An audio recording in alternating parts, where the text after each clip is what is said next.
Plumstead, southeast London. A busy and bustling area offset with commons and walking paths, making up what are called the Green Chain Walks. The many routes cover several miles and boast beautiful and relaxing scenery. It was an area that many people felt safe in. However, this feeling of safety and security was shattered, as throughout the 1980s and 90s, a monster was stalking the streets of Plumstead. A series of horrifying and violent rapes and sex attacks were committed on the Green Chain Walks. The police investigation was a complex one. They appeared to be dealing with two different types of attacks. The first would take place in open areas like Plumstead Common and Winds Common. These appeared to be at random and unplanned attacks. The second type appeared to be premeditated. After watching and stalking his victim, he would attack them in their home. The one sinister trait that ran through the attacks was that he would target young mothers accompanied by their children. On one of these occasions, he raped a mother in the upstairs bedroom while her children were downstairs having breakfast. As he left, he said to her, "You should keep your door locked." As the investigation into the savage attacks continued, the country would be rocked by a sadistic and horrifying murder. Wimbledon, London. Famed for its tennis championships, people come from all over the world to experience the prestigious Grand Slam, as well as enjoy the picturesque Common. July 15th, 1992.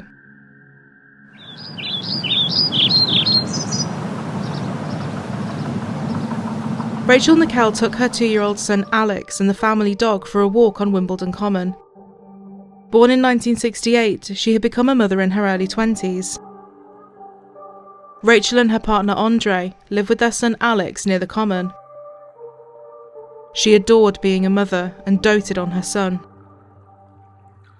Another dog walker was heading to a more secluded area of the Common when he heard a young child saying, "Wake up, mummy."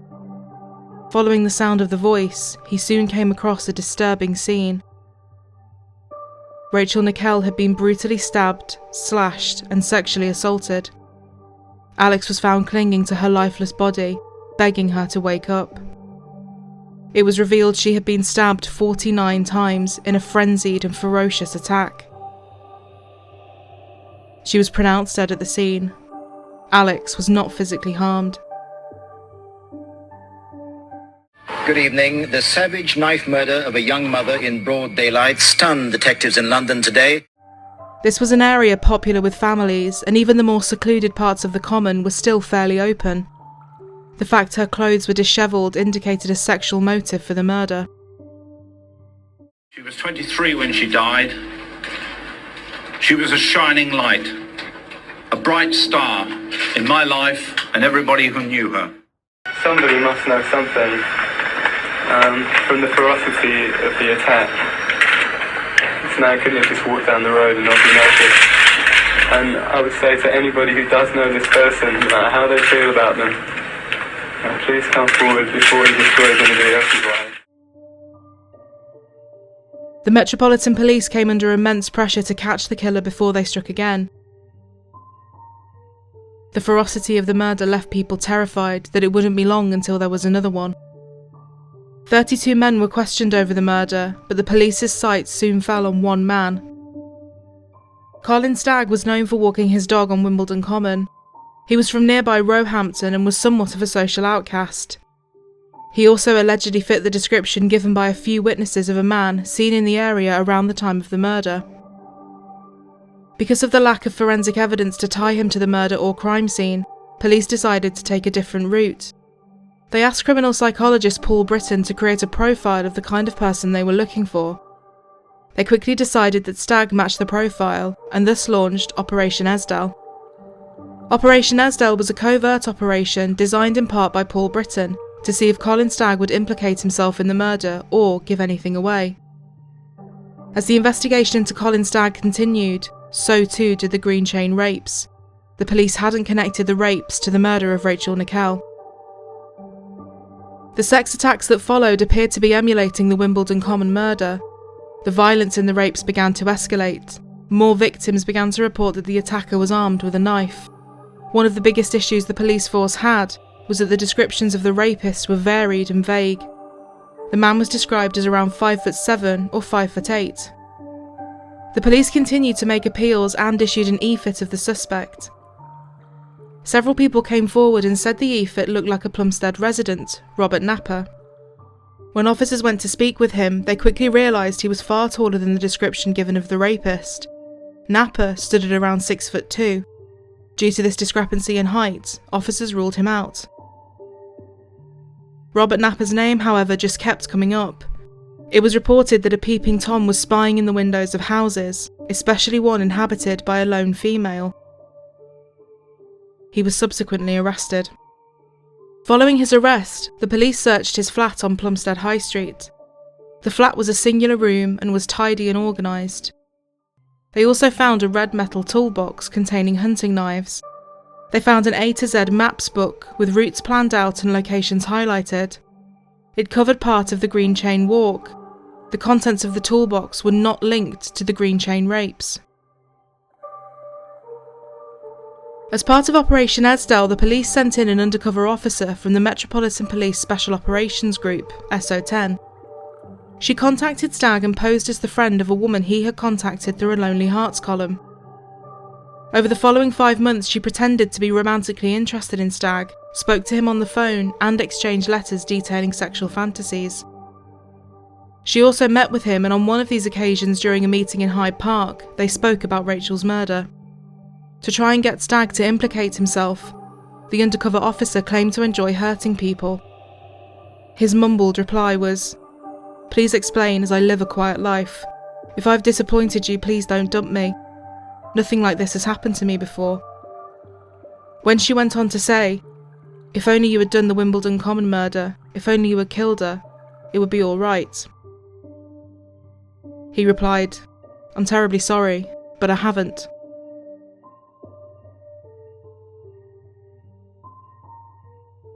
After winning his trust, the officer worked on getting Stagg to talk about his sexual fantasies. She then passed these on to Paul Britton, and he interpreted said fantasies as violent. Colin Stagg did not, however, admit to the murder of Rachel Nickell. Following the undercover investigation, Colin Stagg was subsequently arrested for the murder of Rachel Nickell, but he maintained his innocence. The fantasies as they progressed as you grew into this journey. The increasing deviance, the increasing domination, the increasing violence, the need to humiliate and dominate. Do you remember this letter now, Paul? The man then goes over to his pile of clothes and produces some string and a knife. Up until this point in time, I had never mentioned a fantasy with a knife with you. Up until this point in time, I had never mentioned a fantasy to you. Do you remember that? And you told me the police had shown you photographs of how Rachel Nickell was lying at the time she was murdered. And you, in fact, lay down in that position. You lay down like a babe, like this. Do you remember? You curled and you had your hands like this. And you told me that her head was tilted back slightly, like this. Do you remember? Do you remember that, Colin? The psychologist who helped design Operation Esdell said he vehemently disagreed with the use of the letters detailing sexual fantasies, and that he didn't know about their existence until after they had been sent. The case went to trial at the Old Bailey, and the problems in the investigation were laid bare. Mr. Justice Ognall said that the excessive zeal shown by investigators was deceptive conduct of the grossest kind. He excluded the entrapment evidence, forcing the prosecution to withdraw its case. The case was thrown out, and in September 1994, Colin Stagg was sensationally acquitted of murdering Rachel Nickell. My life has been ruined by a mixture of half-baked psychological theories and some stories written to satisfy the strange sexual requests of an undercover police officer. The judge recognised that there was never any evidence against me. The law has been upheld, but where is the justice? I understand that the police will now keep the files on my daughter's murder open, but they are not looking for anyone else.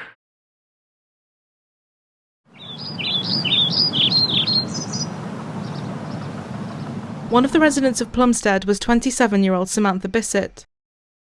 This is your flower! My flower? Yeah! Hello, I'm Jasmine's mummy.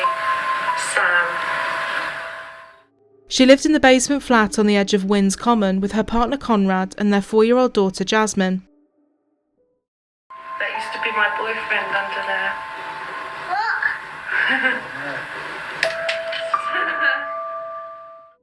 Samantha was a keen camera woman and often filmed her young daughter, documenting her life as she grew up.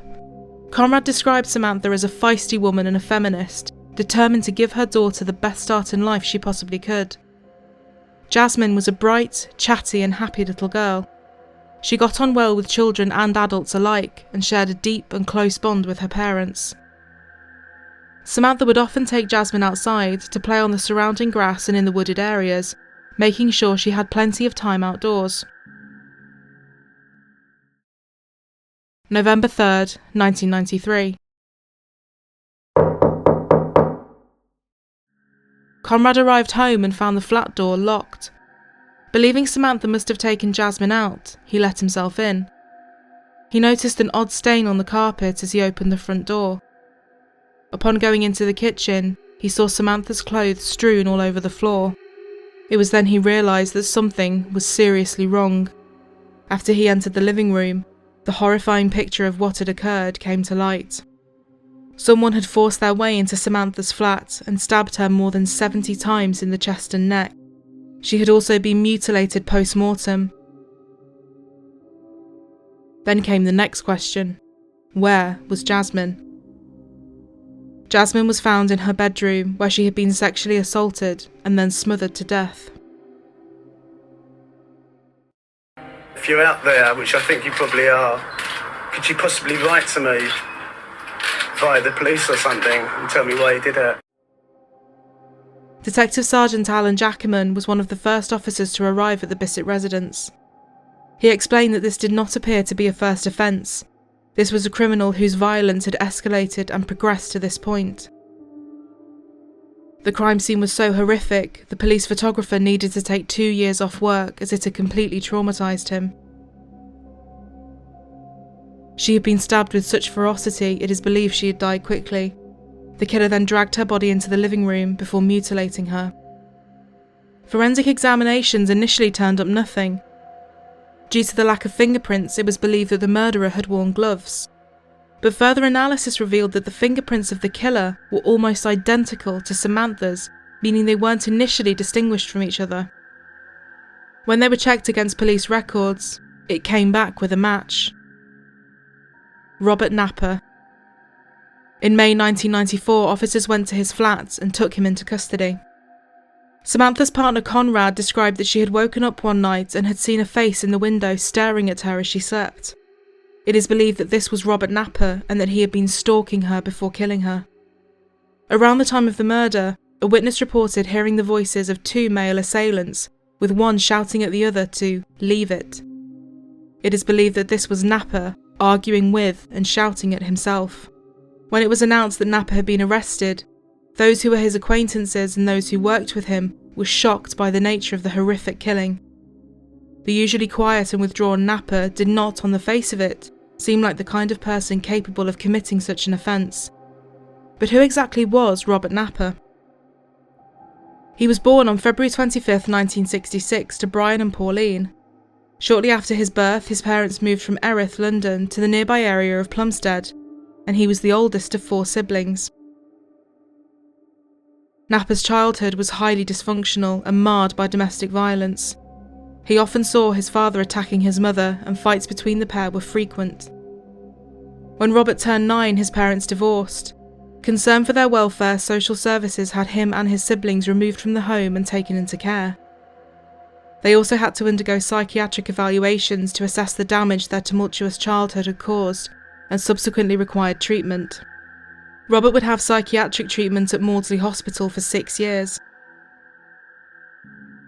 Robert's school life was also deeply unhappy.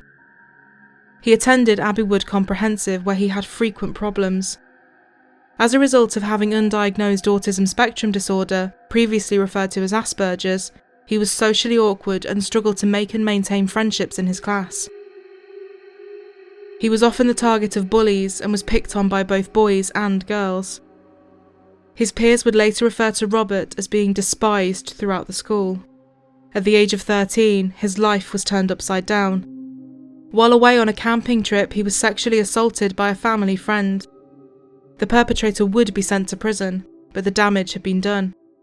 Napper became introverted and would obsess over being clean, organised and tidy. He became even more reclusive and distant, and his personality began to take a more sinister turn.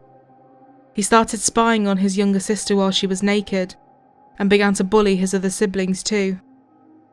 When he was a teenager, he was diagnosed with paranoid schizophrenia. He would often be unable to distinguish reality from imagination. He would tell stories of being pursued by the IRA, captured and tortured by them with his fingers being cut off, and him being able to grow them back. It wouldn't be long until Robert Napper was on the police's radar. In 1986, Napper was convicted of an offence with an airgun. Despite his convictions at the age of 27, he got a job at a plastics factory working as a machine operator. He also moved into a flat in Plumstead and became increasingly isolated. His relationship with his mother had also begun to break down, partly due to his hatred of her new partner. While in custody for the murder of Samantha and Jasmine Bissett, officers researched his home. Further examination of the red toolbox found in his flat drew the police's attention back to the maps they had found. Napper had made a number of notes which corresponded with several of the Green Chain rapes. The police soon realised that the man they had in custody for the brutal double murder was most likely responsible for the more than 70 rapes and sex attacks that had been committed on the Green Chain walks. They also realised that the height discrepancy was due to the fact that Napper walked with a stoop, this appearing to be shorter than he actually was. His first rape is believed to have taken place in 1989 in a house that was on the edge of the common. It turned out that he had confessed as such to his mother, saying that he had raped a woman on Plumstead Common and that people were out to get him. She went to the police and told them what he had said to her. No case on file matched what his mother had told them, and no further action was taken. After this, Pauline Napper severed all ties with her son. It turned out that the sex attack had actually occurred on Wynns Common, meaning the police records didn't match his mother's report. In October 1995, Robert Napper went on trial at the Old Bailey Courthouse in London for the brutal double murder of Samantha and Jasmine Bissett. Despite the initial concerns that they may not have had enough to convict him, a jury was not required in this case. He pled guilty to manslaughter on the grounds of diminished responsibility, citing psychiatric problems. He was sentenced to be held at the high-security Broadmoor Psychiatric Hospital. Although this case had been solved, there was another that lingered over the heads of everyone. Rachel Nickell.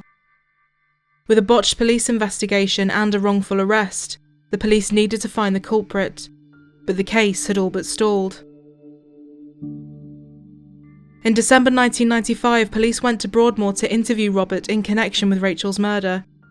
He refused to answer their questions, leaving them back at square one. In the years that passed and with the police no closer to catching Rachel's killer, on the anniversary of the murder, the public pressure to find the culprit came back into the spotlight. 10 years after Rachel's death, DNA techniques had become more refined and readily available to the police. In 2002, Scotland Yard set up a cold case review team to look into Rachel Nickell's murder and try and unearth any new clues. The team was comprised of both current and retired investigators who pored over witness statements, looked at the files of potential suspects, and also considered the possibility that it may be linked to other crimes. When looking at the injuries that Rachel had sustained during the frenzied attack, and compared it with other attacks, they consulted those on the forensics team about the improvements that had been made in the science of DNA. They were able to lift the blood from Rachel's clothing, and, underneath, lay the breakthrough they were looking for. In July 2003, it was reported that after 18 months of testing on the clothes worn by Rachel, a microscopic sample of male DNA, which did not belong to either her boyfriend or young son, had been found. The sample was enough to rule people out, but not enough to confirm the identity of the killer. A sample had been taken from the hair of Rachel's son Alex, and upon reanalysis, it was found to contain samples of paint that they were able to trace to a metal toolbox.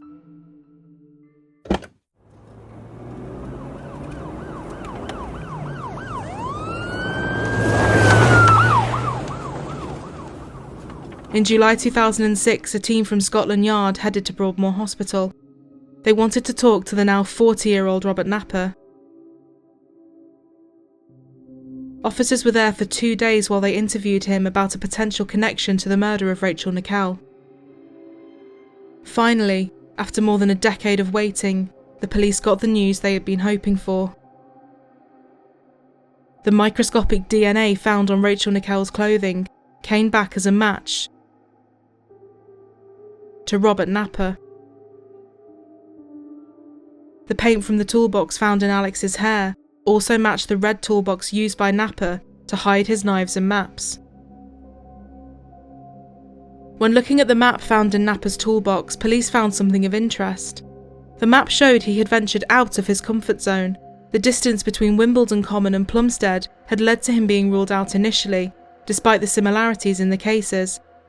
On one of the pages, Isabella Plantation in Richmond Park had been heavily marked. This was within a walking distance of where Rachel had been murdered. On the 28th of November 2007, Robert Clive Napper was charged with the murder of Rachel Nickell. On the 4th of December that year, he appeared at the City of Westminster's Magistrates' Court. He was subsequently granted bail on the condition he be returned to Broadmoor. It would soon be time for him to enter his plea, and on the 24th of January 2008, he pled not guilty. His trial started in November that year, and the following month, he changed his plea. He entered a plea of guilty to the manslaughter of Rachel Nickell on the grounds of diminished responsibility. When sentencing Napper, Mr. Justice Griffith Williams said that it was vital he be detained indefinitely for the protection of the public, saying he was a very dangerous man. It is highly unlikely that Robert Napper will ever be released. When Napper was sentenced, Colin Stagg received a public apology from the Metropolitan Police for his wrongful arrest. Clear that he is completely innocent of any involvement in that case.